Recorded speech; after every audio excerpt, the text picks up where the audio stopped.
আজকে আমরা চলে আসলাম গুয়াহাটি যে নতুন ব্রিজ তৈরি করা হয়েছে সেই ব্রিজটা দেখতে। আর এখানে এসেই দেখি দেখো রাস্তায় কিন্তু একদম পার্কিং বসে গেছে।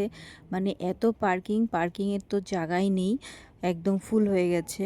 তো ব্রিজটা দেখতে এসেছে, আর ব্রিজটা দেখতে আসবেই না কেন, এত সুন্দর করে বানিয়েছে, দেখতে ভীষণ সুন্দর লাগছে।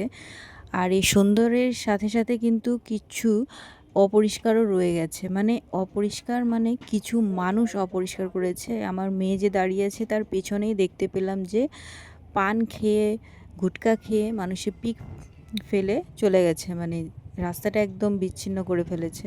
সত্যি তোমরা এরকম করো না। আমাদের দেশটাকে, মানে আমাদের যে এত সুন্দর একটা ব্রিজ তৈরি করে দিয়েছে, এটা কিন্তু আমাদের জন্য একটা গৌরবের বিষয়।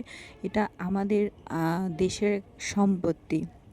তো এইটা কিন্তু আমাদের পরিষ্কার পরিচ্ছন্ন করে রাখা কিন্তু আমাদের কর্তব্য। তোমরা পরিষ্কার করে রাখতে পারবে না, কিন্তু নোংরাটা করো না প্লিজ। তো যাই হোক, এখন অবধি কিন্তু গাড়ি ঘোড়া চলাচল বন্ধ। 1 মার্চে নাকি করবে সেটা শুনেছি।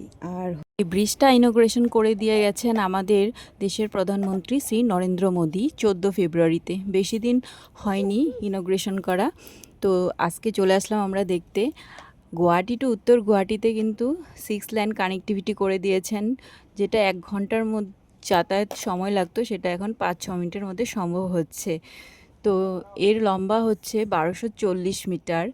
এর নাম হচ্ছে, ব্রিজটার নাম হচ্ছে কুমার ভাস্কর বর্মা ব্রিজ। হিমন্ত বিশ্ব শর্মা দিয়েছেন আমাদের মুখ্যমন্ত্রী। কুমার ভাস্কর বর্মা ছিলেন একজন আসামের মহান রাজা। তো আর এই ব্রিজটা কিন্তু খুবই সুন্দর বানিয়েছে। ধন্যবাদ জানাচ্ছি সেই ইঞ্জিনিয়ারদের। আর ধন্যবাদ জানাচ্ছি হলো আমাদের আসাম গভর্নমেন্ট, ইন্ডিয়া গভর্নমেন্টকে। তো এত সুন্দর একটা ব্রিজ উপহার দেওয়ার জন্য সবাইকে।